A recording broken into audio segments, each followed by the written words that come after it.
তাতে কিন্তু দেখা গেছে বিভিন্ন ক্ষেত্রে তারা প্রতারিত হচ্ছে। নেশাটা যখন ওঠে তারা সেই মুহূর্তে কেনে এবং সেই কেনার সময়ের যারা যেটুকুনি ইনফরমেশন তথ্য নেওয়া দরকার সেই তথ্যটা নিতে পারেন না। পমেরিয়ানের সাথে আমরা যেটা সোকল একটা ওয়ার্ড বলি কালচার, দেখুন কালচার শব্দটা মানেই মিশ্রণ। কালচার বাচ্চা, পমেরিয়ানের একটা রিকোয়েস্ট ছিল, তো কালচার বাচ্চাটা আপনার সামনে দেখাবো খুব ছোট করে। দেখুন শিক্ষাগত যোগ্যতা আমি বলছি না, ব্রিডার্স এর জন্য মিনিমাম একটা যোগ্যতা থাকে। আফটার 10 to 15 মিনিটস এর ভ্যাকসিন গুলো কিন্তু হার্মফুল হয়ে দাঁড়ায় বা কোনো কাজে লাগে না। তাহলে যদি ব্রিডার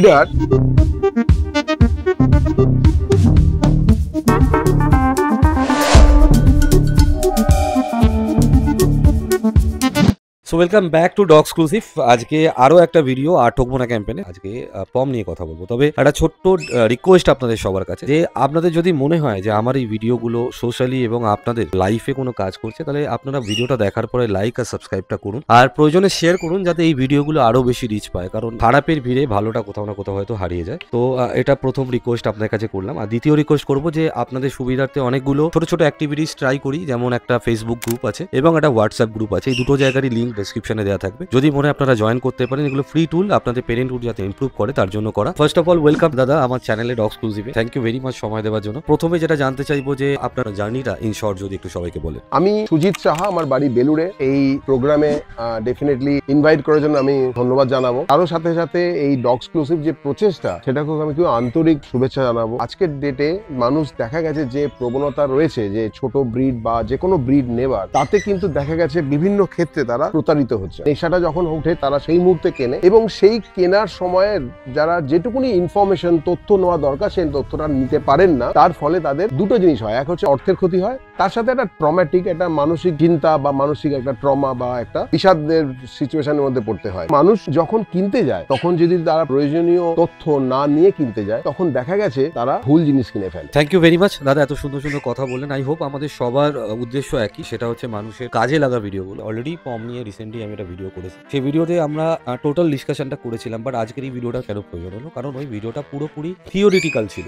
আজকে যে ভিডিওটা আমরা করছি, এই ভিডিওটার উদ্দেশ্য একটাই, ওই থিওরিটির সাথে এই প্র্যাকটিক্যাল আন্ডারস্ট্যান্ডিংটা যদি আপনাদের হয়ে যায়, যে আপনি যেটা শুনলেন আর যেটা দেখলেন সেটা শোনার পরে দেখবেন কিভাবে এটা জানবেন, আজকে এই টোটাল ভিডিওটাতে আমরা আলোচনা করবো। যারা এখন ওই ভিডিওটা দেখেননি, আমি আই বাটনে লিঙ্কটা দিয়ে দিচ্ছি, অবশ্যই দেখে নেবেন। আর এর সাথে আজকের যে উদ্দেশ্য বা আজকে যে টপিক খুব সিম্পল আমাদের, যে আপনি একজন সঠিক ব্রিডার এবং একটা সঠিক ব্রিড আর স্ট্যান্ডার্ড ওয়াইজ কিভাবে সিলেক্ট করবেন। আমি সুজিত দাকে এবার রিকোয়েস্ট করবো, দাদা আপনি যদি একটু শুরু করেন আর ওভারঅল একটা পার্টে ডিসকাশন করে দেন, ব্রিড স্ট্যান্ডার্ড ওয়াইজ যে কিভাবে কি কি দেখবে এবং তার প্র্যাকটিক্যালিটি, আর সেকেন্ডলি হচ্ছে ব্রিডার আইডেন্টিফিকেশন কিভাবে করবে তার কি প্র্যাকটিক্যালিটি। পাপি কেনার আগে, আচ্ছা প্রথমে বলে দিই, পাপিটার বয়স 70 ডেজ। পমেরিয়ানের সাথে আমরা যেটা সোকল একটা ওয়ার্ড বলি কালচার, দেখুন কালচার শব্দটা মানেই মিশ্রণ। মিশ্রণটা কে করেছেন? আমরাই। পৃথিবীতে কোনো ব্রিড স্পেসিফিকেশনে কিন্তু কালচার নেই। আজকে পমেরিয়ানের আমি শুরু করছি ফেস থেকে। ফেসের মধ্যে এই জায়গাটাকে বলে স্টক। যদি আপনি বলেন যে মাজেল, এই এটাকে বলা হয় মাজেল। আই লাইন থেকে নোজের ডিস্টেন্স, এটা যেন খুবই ছোট হবে, তত দেখতে সুন্দর হবে। ফক্সি এক্সপ্রেশন থাকবে না এমন নয়, ফক্সি এক্সপ্রেশনও থাকবে। তার সাথে সাথে আপনি দেখেন ঠিক এই দুটো আই, নোজ, মাজেলের ঠিক ওপরে যদি দেখেন ফোরহেড এবং আইসটা যদি দেখেন, আইসটা কিন্তু হাফ অ্যালমন্ড সাইজ, এক্সপ্রেসিভ আইস হবে। ইয়ার্স কিন্তু কখনো এই শেডের থেকে বেরোবে না, শর্ট ইয়ার্স হবে। যে পমেরিয়ানের ইয়ার্স একদম কম্প্যাক্ট, সেটা আরো বেশি ভালো কোয়ালিটির ধরে নেওয়া হবে। ফারে যদি দেখেন আপনি কখনোই চামড়া দেখতে পাবেন না, যদিও এটা ক্রিম কালার, চামড়া পিঙ্ক কালারে হয়। আপনি দেখানোর চেষ্টা করছি, এর ভেতরে ইনার কোট থাকে, সেই ইনার কোটটাই একে পমেরিয়ান বানায়, কালচার নয়। কিছু কিছু কালচারের মধ্যে ফার কোয়ালিটি ভালো থাকে, কারণ এটা তো পম আর স্পিটসের ক্রস, সেক্ষেত্রে কিন্তু শুধু ফার দিয়ে কিন্তু বোঝানো যায় না। আরেকটা জিনিস এই স্ট্রাকচারের সঙ্গে আমি দেখি, আপনি দেখেন এই যে চেস্ট, তার সাথে এই যে প্যান্ট মানে এই লোম, এটা কালচারে সেটা কিন্তু কখনোই পসিবল নয়। এই এলবো থেকে প্রচুর ফার পাবে, এই যে মাঝখানের শেপ, এটা কিন্তু একটা কালচারের পক্ষে পসিবল নয়। এই ক্লাসিক্যাল একটা পমেরিয়ানের যে গঠন, সেই গঠনগুলো আমি এখানে ব্যাখ্যা করার চেষ্টা করেছি। আলোচনার জন্য বা এই ভিডিওর প্রিপারেশনের জন্য আমি একটা কালচার বাচ্চা, সমীরনের একটা রিকোয়েস্ট ছিল, তো কালচার বাচ্চাটা আপনার সামনে দেখাবো খুব ছোট করে। অলমোস্ট সেম এজের বাচ্চা, তাতে কি হবে না, আপনার দুটোর ডিফারেন্সটা ইনিশিয়ালি পুরো ভিডিওতে বুঝতে পারবেন। এবং আমরা ওই টোটালি যে আলাদা হওয়ার যে ব্যাপারটা বা যে পয়েন্টগুলো দেখলে আপনি বুঝতে পারবেন কোনটা কালচার এবং কোনটা পমেরিয়ান, সেটা আমরা ভিডিও শেষে দেখাবো। তো ফর দ্য টাইমিং আপনারা ভিডিওটা দেখুন এবং শেষ অবধি দেখতে থাকুন। আশা করি টোটাল ব্যাপারটা দেখার পর যখন ওটা ফিজিক্যালি দেখবেন, আপনাদের পুরো ক্ল্যারিটি চলে আসবে। আমরা একটা পমেরিয়ান পাপি নিয়ে আলোচনা করলাম খুব প্র্যাকটিক্যালি। আমাকে যথেষ্ট বেগ পেতে হয়েছে হয়েছে, অন্য লোকের সাহায্য নিতে হয়েছে এই কালচার পাপিটা আনার জন্য। আর আমি সবাইকে রিকোয়েস্ট করবো, আপনারা কিন্তু সবাই কালচারকে কালচার বলুন, কিন্তু পমকে অশ্রদ্ধা করবেন না, কালচার পম বলবেন না, এটা আমার সবাইকে বিনীত অনুরোধ। সবার প্রথম ফেস দেখুন, এই যে মাজেল, এরও কিন্তু মাজেল যথেষ্ট ভালো, আপনি কালারে যাবেন না। দেখুন এখানেও কিন্তু মাজেল রয়েছে, যেহেতু এর মধ্যেও পমের ভাগ রয়েছে, এই মাজেলেও কিন্তু কিছু হলো ফেদার রয়েছে। তা সত্ত্বেও আপনি দেখেন কানটা অনেক বড়, ফারেরও কিন্তু যথেষ্ট ভালো ডেন্সিটি আছে, কিন্তু তা হলেও সেই ফার যেটা আমরা পমেরিয়ানের ক্ষেত্রে যে লঙ্গিশ ফার পাবো সেটা নেই। আর এর ফেদারের যে ইনসাইড ইনার কোট কিন্তু কম্পারেটিভলি কম। এই যে আমরা অ্যালমন্ড রাইস খুঁজছিলাম, এর মধ্যে সেই অ্যালমন্ড রাইসে কিন্তু চিকি ভাগ রয়েছে। তার সাথে সাথে এই স্টপটা কিন্তু অনেকটা ফ্ল্যাট স্টপ, যেটা পমেরিয়ানের ক্ষেত্রে অনেক বেশি ডিপ স্টপ হয়, অ্যাঙ্গেলটা অনেকটা বেশি হয়। এর সাথেও আমি আপনাকে যদি দেখা হয় স্ট্রাকচারালি আপনি দেখতে পাচ্ছেন প্রায়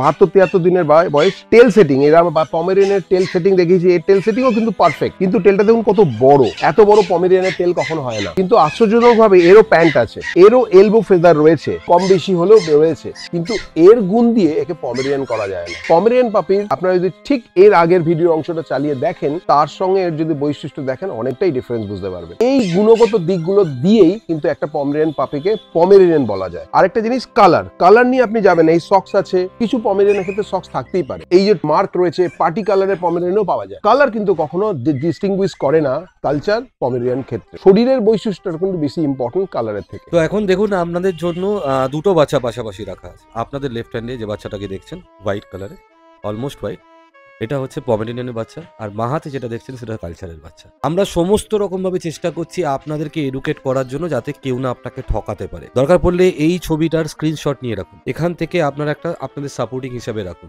যে ওভারঅল একটা আইডিয়া পাবেন। কেউ আপনাকে কালচারকে পম বলে দিলেই আপনারা নিয়ে নেবেন না, নিতে পারেন। আপনি কালচারকে কালচার বললেও আপনার পছন্দ হলে আপনি ডেফিনেটলি নিন, কারণ তারাও বাচ্চা। কিন্তু আমাদের যেটা উদ্দেশ্য, ডগসক্লুসিভে যেটা উদ্দেশ্য, সেটা হচ্ছে আর ঠকবো না। আর আমাদের এক্সপেকটেশন যেন আমাদের পছন্দের সাথে ম্যাচ করে। আমি এখান থেকে যাব পরের একটা ছোট টপিকে, যে এবার ব্রিডার আইডেন্টিফিকেশন কি করে করবেন, তার জন্য কি কি ইম্পর্টেন্ট অ্যাসপেক্টস বা প্রায়োরিটিস থাকতে পারে, যেগুলো থেকে আপনি বুঝতে পারবেন না এই ব্রিডারটা ঠিক, এই ব্রিডারটা ভুল। এটা খুবই ইম্পর্টেন্ট, কারণ মানুষ এখন ব্রিডারের খোঁজ পেয়েছে বিভিন্ন সোশ্যাল মিডিয়ার মাধ্যমে, আগে সেটা পেতো না। আগে হাটই ছিল একমাত্র উপায়।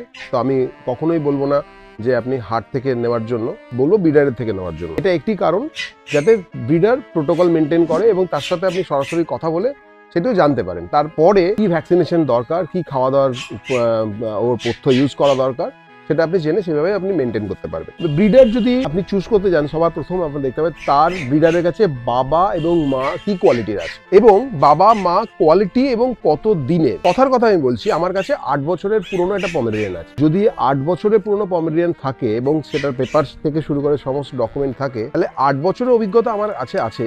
এছাড়া আর কোনো সার্টিফিকেট আমি শেয়ার করতে পারবো না। কিন্তু পাশাপাশি কেউ যদি ক্লেম করে আমার কাছে 15 বছরের 20 বছরের অভিজ্ঞতা আছে এবং তার কাছে কোনো ডকুমেন্ট না থাকে, তাহলে সেই তথ্যটা কিন্তু নির্ভরযোগ্য হলো না। সুতরাং কতদিন পুরনো তার ব্রিডার নিয়ে কাজ করছে, সেটা একটা ভেরি ইম্পর্টেন্ট। তাহলে সেই লেন্দি এক্সপিরিয়েন্সের উপর আমরা কিন্তু নির্ভর করতে পারি। এটা 1 নম্বর পয়েন্ট। 2 নম্বর পয়েন্ট, দেখুন শিক্ষাগত যোগ্যতা আমি বলছি না, ব্রিডার্সের যেন মিনিমাম একটা যোগ্যতা থাকে। শিক্ষাগত যোগ্যতা থাকলে সে তার নিজের লেভেল রিসার্চ করবে, তার হবি যদি হয়ে থাকে সেই ব্যাপারটা আরো জানার চেষ্টা করবে বিভিন্ন ব্রিডারের কাছ থেকে, বইপত্র পড়ে, বিভিন্ন সোর্স থেকে। যদি সেটা না হয়ে থাকে, তাহলে সেই অভিজ্ঞতা কিন্তু অনেকটাই টস, মানে একটা বিগ কোয়েশ্চেন হয়ে দাঁড়ায়। 4 নম্বর পয়েন্ট আমি খুব গুরুত্বপূর্ণ দিয়ে বলতে চাইছি, যে ব্রিডারের কোনো মানসিকতা আছে কি না। কিরা মানসিকতা, বাচ্চাটা আপনি ওন করলেন, তারপরে আপনাকে সার্ভিস দিচ্ছে কিনা। তারপরে প্রত্যেকটা মাসে তার সার্ভিস গুলো ডিফারেন্ট হয়। মানে প্রথম মাসে যে ভিটামিন খাবে, যে অয়েল, খাবার অয়েল, গায়ে মাখার নয়, নেবে, তার 4 নম্বর মাস 5 নম্বর মাস এগুলো পরিবর্তন হবে। সেই ব্রিডার এসে অভিজ্ঞতা আছে কিনা,